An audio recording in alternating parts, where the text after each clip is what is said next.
میں خود کو بڑے ناز سے آئینے میں دیکھ رہی تھی۔ سرخ رنگ کا گھاگرا پہنے، چھوٹی سی چولی پر میں نے خوبصورت سے زیورات پہن رکھے تھے۔ میری ادائیں پوری حویلی میں سب سے الگ تھیں۔ میں آئینے میں مسکراتے ہوئے خود کو دیکھ رہی تھی، لیکن مجھے لگ رہا تھا جیسے میرے حسن پر بھی آئینہ بھی مسکرا رہا ہو۔ دھیرے دھیرے گنگناتے ہوئے میں نے اپنا گھاگرا اوپر کیا، پھر اپنے چمکتے دودیا پیروں میں گھنگرو باندھنے لگی۔ سنا تھا آج بڑے رئیس لوگ آنے والے تھے، خاص مجرا ہونے جا رہا تھا اور مجھے اس مجرے کی زینت بننا تھا۔ میرے اندر یہ آگ تھی کہ جو لوگ بھی حویلی میں رقص دیکھنے آئے، ان کی نظریں صرف اور صرف مجھ پر جمے۔ رانو ہر کسی کی نگاہوں کا مرکز رہے۔ میرے ہوتے ہوئے کسی اور پر کسی کی نگاہ ٹھہرتی تو میرے اندر آگ جل اٹھتی۔ میں اس بات کی پیاسی تھی کہ ہر کسی کی زبان مجھے ہی سراہے، ہر کسی کی نظر میں میرے لیے ہی عشق ہو، ہر کوئی مجھے اپنا بنانا چاہے، میری محبت میں بھنورا بن جائے۔ میں کسی شمع کی طرح ہر اس مرد کو جلا دینا چاہتی تھی جو میری قربت کا خواہش مند تھا۔ میرے ساتھ رات گزارنے کے لیے لاکھوں روپے دینے کو مرد یوں ہی چٹکیوں میں تیار ہو جایا کرتے تھے۔ یہ میری جوانی، یہ میرا حسن تھا۔ میری ایک ادا پر ہزاروں دیوانے مر مٹتے تھے، اور اسی بات کا مجھے غرور تھا۔ پوری طرح تیار ہو کر میں نے اپنی برہنہ کمر پر کمر بند باندھا اور دھیرے سے اپنی کمر پر ہاتھ پھیرتی آئینے میں ایک آخری نظر ڈالی۔ میری خوبصورتی کی گواہی کھڑکی کے پار چمکتا چاند بھی دے سکتا تھا۔ میں نے اپنا کمرہ چھوڑا اور سہج سہج سیڑھیاں اترنے لگی۔ میرے پیچھے دو ملازمائیں بھی تھیں جو خاص طور پر میرے لیے تھیں۔ سیڑھیاں اترتے ہوئے مجھے ہال نظر آ رہا تھا جہاں واقعی رئیس زادے بیٹھے تھے، امیر گھروں کے یہ مرد۔ بظاہر تو بہت شریف بنتے تھے، لیکن ان کی راتیں کوٹھوں کی زینت تھیں، اور ابھی بھی یہ سب اپنی شرافت کا لبادہ اوڑھے اپنے اصلی روپ میں یہاں بیٹھے تھے۔ ان کے اندر کی ہوس انہیں ان کے بنگلوں سے نکال کر اس حویلی کی دیواروں میں لے آتی تھی، جہاں ہم جیسی طوائفیں ان کا استقبال کرنے کو تیار تھیں۔ جو محبت انہیں اپنے عالی شان بنگلوں میں نہ ملتی، اس کی تلاش میں یہ ان کوٹھوں کے دروازوں پر آ جایا کرتے تھے۔ ہال میں داخل ہوتے ہی میں نے جھک کر ایک ادا سے سب کو سلام کیا۔ میرے سلام پر وہ سب مسکرا اٹھے۔ ہر کسی کی نظریں میرے وجود پر جم گئیں، اور میں خود کو آسمان پر محسوس کر رہی تھی۔ جانتی تھی کہ ان میں سے بہت سے لوگ میری بولی لگائیں گے، پھر ایک بڑی قیمت ادا کر کے کوئی ایک پروانہ رات کو میرے بستر تک آئے گا۔ میں نے شمع بائی کی طرف دیکھا تو ان کے چہرے پر بھی ایک گہری مسکراہٹ تھی۔ انہوں نے اشاروں میں مجھے سمجھا دیا تھا کہ آج کی رات مجھے رقص میں آگ لگانی ہے، اس حویلی کی دیواروں کو بھی ناچنے پر مجبور کر دینا ہے۔ میں نے دونوں ہاتھوں سے اپنا گھاگرا اٹھایا اور چلتی چلتی بیچ ہال میں پہنچ گئی۔ میرے کھلے ہوئے بال میرے سینے کو ڈھانک رہے تھے۔ میں نے دوپٹہ نہیں پہنا تھا، اور پھر طبلے کی تھاپ شروع ہوئی۔ میرے گھنگروؤں کی جھنکار کے ساتھ میرا رقص بھی دھیرے دھیرے اپنے عروج کو پہنچنے لگا۔ کوئی سیٹی بجا رہا تھا، کوئی میری خوبصورتی کا قصیدہ پڑھ رہا تھا۔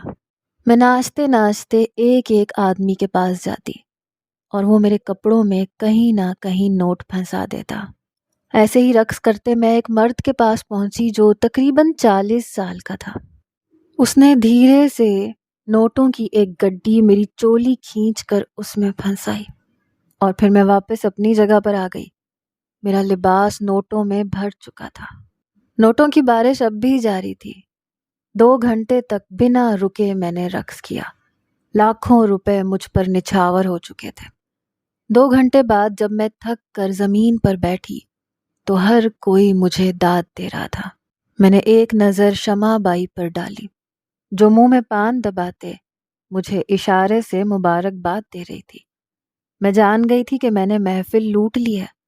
میرے پیچھے رقص کرنے والی لڑکیوں کے چہرے بجھے ہوئے تھے۔ ہر لڑکی چاہتی تھی کہ وہ مجھ سے آگے نکل جائے۔ ہر کوئی رانو کی جگہ لینا چاہتی تھی، لیکن رانو کو مات دینا اتنا آسان نہیں تھا۔ اپنی اس خوبصورتی پر، اس رقص پر میں نے بہت محنت کی تھی۔ خود کو ایک اعلیٰ درجے کی رقاصہ بنانے کے لیے میں نے رات رات بھر رقص کیا تھا۔ مجھ جیسی کوئی اور طوائف اس کوٹھے پر تھی ہی نہیں کہ جس کے ساتھ رات گزارنے والا مرد اگلی رات کسی دیوانے کی طرح اس کی دہلیز پر تڑپ رہا ہوتا۔ لیکن میری ایک عادت تھی کہ میں ایک بار جس مرد کو اپنا آپ سونپ دیتی، دوبارہ اس کے لیے کبھی حامی نہ بھرتی۔ مجھے ایک بار خریدنے والا دوبارہ میرے کمرے میں نہیں آ سکتا تھا۔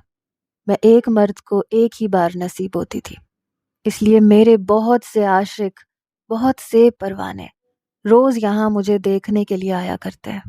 وہ بار بار مجھے خریدنے کی کوشش بھی کرتے، لیکن میری یہی ایک عادت تھی کہ میں کسی مرد کو دوبارہ قریب نہیں آنے دیتی تھی۔ رقص ختم ہوتے ہی بولی لگنا شروع ہوئی۔ رات کے 2 بج رہے تھے۔ ہر سیٹھ چاہتا تھا کہ وہ میرے ساتھ رات گزارے، اور ایسے میں اسی سیٹھ نے میری سب سے زیادہ بولی لگائی جس نے میری چولی میں نوٹ ڈالے تھے۔ اس نے پہلے لاکھوں روپے مجھ پہ وار دیے تھے۔ میری اتنی قیمت آج تک کسی نے نہیں لگائی تھی، اسی لیے شمع بائی نے مجھے اس کے ساتھ رات گزارنے کی اجازت دے دی۔ میں مسکراتے ہوئے اس آدمی کے پاس گئی، اس کا ہاتھ پکڑ کر اسے کھڑا کیا۔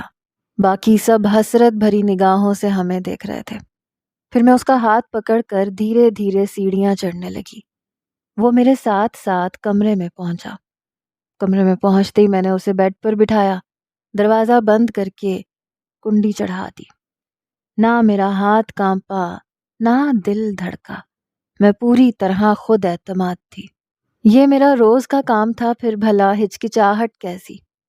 اس سیٹھ کی نظریں میرے وجود پر جمی تھیں، مگر میں اسے نہیں دیکھ رہی تھی، بلکہ آئینے کے آگے کھڑے ہو کر میں اپنے بھاری زیورات کو اتارنے لگی۔ کانوں سے لٹکتے بھاری جھمکے مزید پہنے رکھنا میرے لیے مشکل تھا۔ میں نے خود کو ہر الجھن سے آزاد کروایا، پھر اس سیٹھ کے قریب جا کر اپنے دونوں ہاتھوں کو اوپر کر لیا۔ وہ ناسمجھی سے مجھے دیکھنے لگا۔ میں نے اشارے سے اسے کمر بند کھولنے کو کہا تو وہ مسکراتے ہوئے اپنے لبوں سے میرا کمر بند کھولنے لگا۔ میرے وجود میں کوئی ہلچل نہ ہوئی کیونکہ مجھے اس بات کی عادت تھی، لیکن وہ 40 سالہ مرد بہکنے لگا، کسی بھنورے کی طرح دیوانہ ہو رہا تھا، پروانے کی طرح جلنے کو تیار تھا۔ اس نے میرا کمر بند کھول دیا۔ میں تھوڑا سا جھکی تو میری چولی کا گہرا گلا میرے وجود کی رعنائیوں کو ظاہر کرنے لگا۔ اس کی نگاہیں میرے وجود کے آر پار ہونے لگی۔ میں نے اپنا پاؤں سیٹھ کے دونوں پیروں پر رکھا اور اسے گھنگرو کھولنے کا اشارہ کیا۔ اپنے گھاگرے کو میں نے تھوڑا سا اوپر کر لیا تھا۔ وہ میرے گھنگرو اتارنے لگا، ساتھ ساتھ اپنے لبوں کو میرے پیروں پر لگاتا جاتا۔ اس کے چہرے پر اور بھی ہوس بھری مسکراہٹ آ گئی۔ میں اسے پوری طرح تڑپانا چاہتی تھی۔ مجھے اس کھیل میں بہت مزہ آتا تھا۔ جب میں اس کوٹھے پر آئی تھی تو صرف 14 سال کی تھی۔ اس وقت مجھے یہ دنیا بہت بھیانک لگتی تھی۔ میں نے 1000 بار اس جگہ سے بھاگنے کی کوشش کی۔ میں یہاں کیسے آئی؟ اس کے پیچھے ایک دردناک کہانی تھی، لیکن یہاں آ کر میں پوری طرح کچھ عرصے کے بعد ہی یہاں کے ماحول میں رچ بس گئی۔ یہ رنگین دنیا، یہ رقص، یہ رنگ برنگ کپڑے، خوبصورت زیورات مجھے بہت بھاتے تھے۔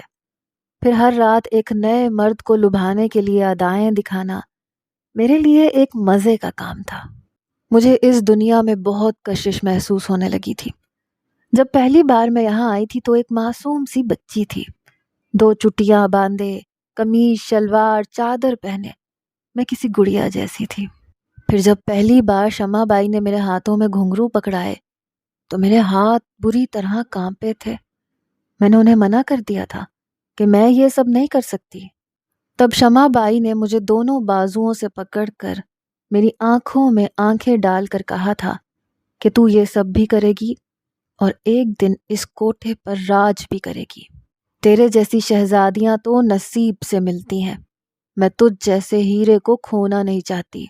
شمع بائی نے میرے وجود سے میری چادر کو کھینچ کے دور پھینکا تھا اور پھر بڑی تیزی سے میرے گریبان کو کھینچا تھا۔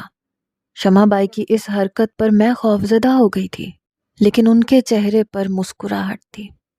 میرے وجود پر ہاتھ پھیرتے، اپنی انگلیوں کو میری گردن سے ٹچ کرتے، وہ میری خوبصورتی کی تعریف کر رہی تھیں۔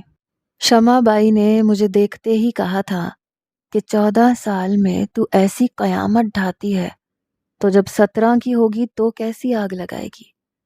اور شمع بائی کی بات سچ ثابت ہوئی تھی۔ دھیرے دھیرے میں جوانی کی سیڑھیاں چڑھتی گئی اور میرا حسن اپنے عروج کو پہنچنے لگا۔ میرے نسوانی حسن میں ایسی تبدیلی آئی کہ مجھے دیکھنے والا مرد پلک جھپکنا بھول جاتا، بلکہ اکثر تو میرے ساتھ ناچنے والی لڑکیاں خود بھی میری بے انتہا تعریف کر دیا کرتی۔ سب کا یہی کہنا تھا کہ جب رانوں کے پاؤں تھرکتے ہیں تو پھر دلوں کی دھڑکنیں بند ہو جاتی ہیں، اور اسی بات کا مجھے غرور ہونے لگا۔ شروع میں جب میں نے شمع بائی کے کہنے پر رقص شروع کیا تو مجھے بہت برا لگتا تھا۔ پھر پہلی بار جب ایک محفل میں مجھے ناچنا پڑا تو میں شرم سے زمین میں گڑ گئی، لیکن اسی رات میرا سودا ہوا۔ میں تھک کر اپنے کمرے میں پہنچی تو میرے پیچھے ہی میرے گاہک کو بھیج دیا گیا۔ اس نے جس بری طرح سے میرے جسم کو بھنبوڑا تھا، میں نے اگلے ہی دن اس حویلی سے بھاگنے کی کوشش کی تھی۔ مجھے یہ سب کسی بھیانک خواب کی طرح لگا تھا۔ میں پہلی بار کسی مرد کے لمس سے آشنا ہوئی تھی، لیکن میری بدنصیبی تھی یا اس کوٹھے پر شمع بائی کا راج کہ میں بھاگ نہیں سکی، پکڑی گئی تھی، اور پھر مجھے شمع بائی کے قدموں میں پھینکا گیا۔ تو وہ مجھ سے پوچھنے لگی، چھوری تو یہاں سے کیوں بھاگ رہی تھی؟ میں شمع بائی کے قدموں میں گر گئی۔ میں نے شمع بائی کو اپنے وجود کے زخم دکھائے، روتے ہوئے کہا کہ میں اس طرح کسی مرد کے ساتھ رات نہیں گزار سکتی، یہ مرد ذات بہت تکلیف پہنچاتی ہے۔ شمع بائی میری بات پہ ہنسی تھی، پھر میرا ہاتھ پکڑ کر مجھے واپس دوبارہ میرے کمرے میں لے گئی۔ کمرے کا دروازہ بند کر کے کنڈی چڑھا کر شمع بائی کہنے لگی، چل اپنے کپڑے ہٹا۔ شمع بائی کی بات سن کر میں خوف زدہ نظروں سے انہیں دیکھنے لگی۔ وہ دھیرے دھیرے میرے قریب آئیں، کہنے لگی، چل جلدی کر، دیر کس بات کی ہے؟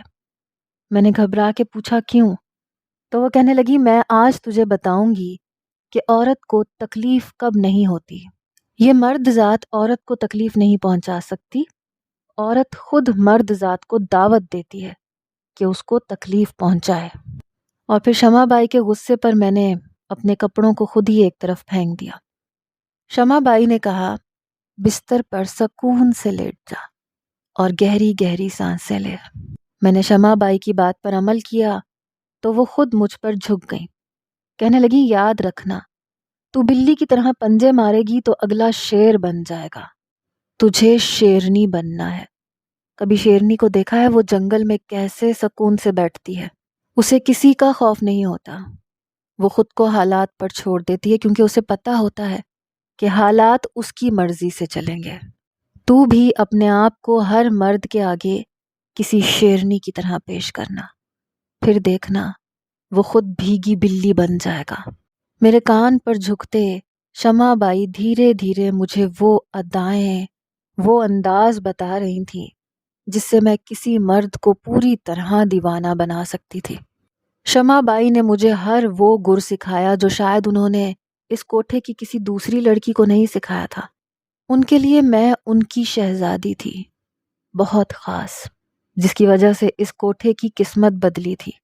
اس حویلی کی دیواروں میں پیسے کی برسات ہونے لگی تھی، اس لیے وہ مجھے کسی ہیرے کی طرح تراشنا چاہتی تھیں، اور پھر میں ویسے ہی کرتی چلی گئی جیسے شمع بائی نے کہا۔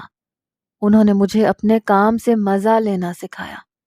میں مردوں کو اپنے کمرے تک لاتی تو اس کے بعد میں خود کو ان کے آگے پیش نہیں کرتی، بلکہ انہیں مجبور کرتی کہ وہ میرے قریب آئیں۔ میں انہیں کسی دیے کی طرح صرف روشنی دکھاتی اور وہ خود باتی کی طرح جل جاتے۔ بیتے 4 سالوں میں بھول گئی تھی کہ میرا اصلی نام کیا ہے، میں کون ہوں، میں یہاں کیسے پہنچی۔ اگر یاد تھا تو یہی کہ میں ایک مشہور طوائف ہوں، ایک خوبصورت رقاصہ جس کے رقص پر کوئی بھی دیوانہ ہو سکتا ہے۔ میرا نام رانو شمع بائی نے رکھا تھا اور میں نے اسی نام کو اپنی زندگی مان لیا تھا۔ میں بھول گئی تھی کہ میرا اصل نام فاطمہ اشفاق تھا۔ میں ایک عزت دار گھرانے سے تھی۔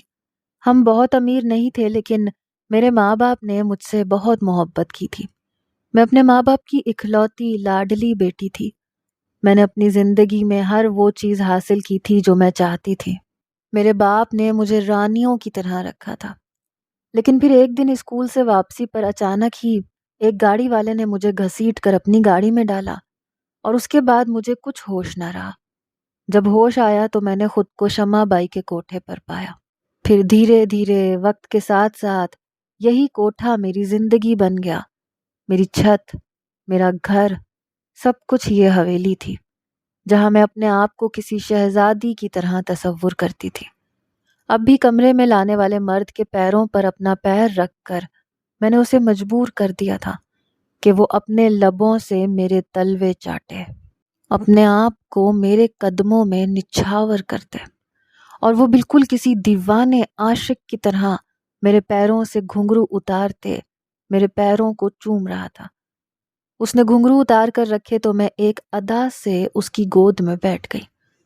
میری کمر اس کی جانب تھی۔ میں نے ڈوریاں کھولنے کا اشارہ کیا۔ وہ دھیرے دھیرے میری چولی کی ڈوریوں کو اپنے لبوں سے کھول رہا تھا۔ کبھی وہ اپنے لبوں کے لمس سے میری کمر کو دہکاتا، کبھی دھیرے سے اپنے دانتوں کا نشان چھوڑ دیتا۔ میں جانتی تھی کہ آہستہ آہستہ میں اس پروانے کو جلا رہی ہوں۔ چولی کی ڈوریاں کھلیں تو میں نے چولی کو ڈھیلا کر دیا۔ میں ان طوائفوں میں سے نہیں تھی جو گاہک کو دیکھتے ہی فوراً ہی خود کو بے لباس کر دیا کرتی تھی۔ مجھے اپنے گاہک کو ترسانا، اسے تڑپانا آتا تھا۔ میں دھیرے دھیرے محبت کا جام پلا کر اپنا آپ کسی مرد کے حوالے کرتی تھی۔ اس امیر مرد کے ساتھ میں نے یہی کیا تھا۔ میں نے خود کو چولی سے آزاد نہیں کیا تھا، بلکہ صرف اسے ڈھیلا کیا تھا، اور پھر آہستگی سے میں نے اپنے گھاگرے کی ڈوریاں کھول دیں۔ گھاگرا فرش پر گرا۔ میں نے مسکراتے ہوئے جیسے ہی اپنا پاؤں اٹھا کر اس رئیس زادے کے کندھے پر رکھا تو وہ میری رانوں کو چومنے لگا، اور پھر چومتے چومتے اچانک ہی وہ ایک سیکنڈ کے لیے رک گیا۔ اس نے غور سے میرا چہرہ دیکھا اور پھر ایک دم ہی مجھے خود سے دور کیا۔ وہ پیچھے ہٹ کے مجھے تک رہا تھا، بالکل ایسے جیسے اسے کرنٹ لگا ہو، اور میں اسے حیرت سے دیکھ رہی تھی۔ آج سے پہلے میرے کسی گاہک نے ایسا نہیں کیا تھا۔ کوئی مجھ سے دور نہیں جانا چاہتا تھا، بلکہ ایسی سچویشن میں تو میرا کوئی بھی گاہک مجھے کھینچ کر خود سے لپٹا لیا کرتا تھا۔ اس لیے میں اس مرد کی اس حرکت پر شاکڈ ہو گئی، اور پھر اس نے بڑی مشکل سے اپنے لبوں کو حرکت دیتے ہوئے مجھ سے پوچھا، تم فاطمہ اشفاق ہو، اشفاق احمد کی بیٹی؟ یہ سننا تھا کہ میرے رونگٹے کھڑے ہو گئے، میرا دل دھڑکنا بھول گیا۔ میں پھٹی پھٹی نگاہوں سے اس مرد کو دیکھنے لگی جو مجھے میرے اس نام سے پکار رہا تھا جسے میں خود بھی بھول چکی تھی۔ وہ مجھے میرے باپ کے نام سے پہچاننے کی کوشش کر رہا تھا۔ بہت تیزی سے میں نے بستر کی چادر کو اٹھا کے اپنے وجود پہ ڈالا، جیسے کسی بہت اپنے نے مجھے برہنہ دیکھ لیا ہو۔ مجھے اپنی عزت جانے کا خوف محسوس ہوا، جو عزت میرے پاس تھی ہی نہیں۔ شاید یہ ڈر میرے باپ کے نام کا تھا۔ میں خود کو چھپائے بس پھٹی پھٹی نگاہوں سے اس مرد کو دیکھ رہی تھی، اور پھر میرے چہرے کے تاثرات سے وہ جان گیا کہ اس نے مجھے صحیح پہچانا ہے۔ آنکھوں میں آنسو لیے وہ لڑکھڑاتے ہوئے میرے قریب آیا، مجھے بازوؤں سے پکڑتا کہنے لگا، کیا تم نے مجھے پہچانا ہے؟ میں نے انکار میں سر ہلایا تو رونے لگا، کہنے لگا، میں وہی ہوں جس نے تمہیں اغوا کر کے بیچا تھا۔ میں نے تو تمہیں ایک آدمی کو فروخت کیا تھا، شاید اس نے تمہیں اس کوٹھے پر پہنچایا ہو۔ میں تمہارا مجرم ہوں، میں اشفاق کا مجرم ہوں۔ میں نے تمہارا سارا گھر تباہ کر دیا، مجھے معاف کر دو، مجھ سے یہ گناہ ہو گیا۔ یہ کہہ کر وہ میرے قدموں میں بیٹھ کر رونے لگا، اور میں بس ہکا بکا اسے دیکھ رہی تھی۔ وہ کون تھا؟ اس نے مجھ پر یہ ظلم کیوں کیا تھا؟ میں کچھ بھی نہیں جانتی تھی۔ میں نے اسے گریبان سے پکڑا اور پوچھا، تم کون ہو؟ میں نے تمہیں کبھی نہیں دیکھا۔ تم نے مجھ پر یہ ستم کیوں کیا؟ کیوں مجھے میرے ماں باپ سے الگ کیا؟ کیوں مجھے اغوا کیا؟ اپنے ماضی کا ذکر سن کر میرے پرانے زخم تازہ ہوئے۔ میں اپنے ان زخموں کا حساب چاہتی تھی، ماضی کے ان لمحوں کا جب میں بہت کرب سے گزری تھی، اور اس کرب سے گزر کر آج میں ایک مشہور طوائف بنی تھی۔ مجھے ہر اس رات کا حساب چاہیے تھا جو میں نے بہت تکلیف میں گزاری تھی۔ اور پھر اس مرد نے روتے ہوئے مجھے وہ کہانی سنائی جسے سن کر میں دنگ رہ گئی۔ انتقام کی آگ میں اندھا وہ شخص مجھے میری عزت سمیت بھسم کر گیا۔ اس نے بتایا کہ وہ میرے باپ کا دوست تھا، لیکن کسی بات پر میرے ابا کا اس سے جھگڑا ہو گیا تھا۔ بات تو معمولی تھی، لیکن اس مرد نے اس بات کو اپنی انا کا مسئلہ بنایا۔ وہ کسی طرح میرے ابا سے بدلہ لینا چاہتا تھا، اور پھر وہ موقع کی تلاش کرتا رہا۔ اسے بس میرے ابا کو پریشان کرنا تھا، ابا کو نیچا دکھانا تھا۔ وہ چاہتا تھا میرے ابا اس قدر پریشان ہوں کہ انہیں اپنا بھی ہوش نہ رہے۔ وہ میرے ابا کی خوشیوں سے کھیلنا چاہتا تھا۔ اسے اس بات کا علم تھا کہ میرے ابا کی جان مجھ میں ہے، میں ان کی اکلوتی لاڈلی بیٹی ہوں۔ بس اس نے ابا کو تنگ کرنے کے لیے مجھ پر وار کیا، اور اسکول سے واپسی پر وہ مجھے اغوا کر کے لے گیا۔ اس نے سوچا تھا کہ وہ شام تک مجھے رکھے گا، پھر واپس چھوڑ دے گا۔ اس کا ارادہ مجھے آگے فروخت کرنے کا نہیں تھا، وہ بس ابا کو تڑپانا چاہتا تھا۔ لیکن میرے ابا نے نہ صرف پولیس میں کمپلین کروا دی، بلکہ اپنے جاننے والے کی سورس لگوا کر ہر طرف پولیس کو دوڑا دیا گیا۔ میرے ابا میرے لیے کسی بھی حد تک جا سکتے تھے، اور اسی بات سے وہ خوفزدہ ہو گیا۔ اسے لگا کہ اگر وہ پکڑا گیا تو پھر وہ بچ نہیں سکے گا۔ اس نے مجھ سے جان چھڑوانے کے لیے بے ہوشی کے عالم میں ایک آدمی کے ساتھ میرا سودا کر دیا، لیکن مجھے اپنے گھر سے نکال کر اس آدمی کے اڈے تک پہنچانے کے لیے اسے میرے کپڑے تبدیل کرنے تھے۔ اس لیے اس نے خود میرا یونیفارم اپنے ہاتھوں سے اتارا اور مجھے اپنے بیٹے کا لباس پہنا دیا۔ اس کا بیٹا میرا ہم عمر تھا۔ اس نے مجھے اپنے بیٹے جیسا حلیہ دیا، پھر مجھے اپنی گاڑی میں ڈال کر مجھے اس دوسرے آدمی کو فروخت کر دیا۔ اس کا مقصد پیسے کا حصول نہیں تھا، بلکہ مجھ سے جان چھڑوانا تھا۔ مجھے اغوا کر کے وہ بری طرح پھنس گیا تھا، اور اسی لیے اس نے مجھے بیچ دیا اور خود اس سارے معاملے سے نکل گیا۔ میرے ماں باپ مجھے 2 سال تک تلاش کرتے رہے، اور پھر وہ دونوں میرے غم میں اس دنیا سے چلے گئے۔ اکلوتی اولاد کو کھو دینے کے صدمے نے ان کی جان لے لی۔ پھر وہ آدمی روتے ہوئے کہنے لگا، اشفاق اور اس کی بیوی تو دنیا سے گئے ہی تھے، لیکن ساتھ ساتھ میرا سکون بھی لے گئے۔ اس واقعے کے بعد میں ایک دن بھی چین کی سانس نہ لے سکا، اور پھر ایک دن میری بیوی، میرا اکلوتا بیٹا ایک حادثے میں اس دنیا سے چلے گئے۔ میں نے اشفاق کا گھر اجاڑا تھا، قدرت نے میرا گھر برباد کر دیا۔ میں ہر وقت پچھتاوے کی آگ میں جلنے لگا، نشہ کرنے لگا، فحاشی کے اڈوں پر گھومنے لگا۔ میں بس سکون کا متلاشی تھا، مجھے کہیں سکون نہیں ملتا تھا۔ سکون کی تلاش میں آج یہاں پر آیا تھا۔ گزرے 4 سالوں نے مجھے سر سے پاؤں تک بدل دیا ہے۔ آج میں خود کو کوستا ہوں، ندامت کے آنسو بہاتا ہوں، لیکن مجھے سکون نہیں آتا۔ میں نہیں جانتا تھا کہ یہاں آ کر تم مجھے واپس مل جاؤ گی۔ تمہارے کپڑے بدلواتے ہوئے میں نے یہ سرخ نشان تمہارے پیر پر دیکھا تھا۔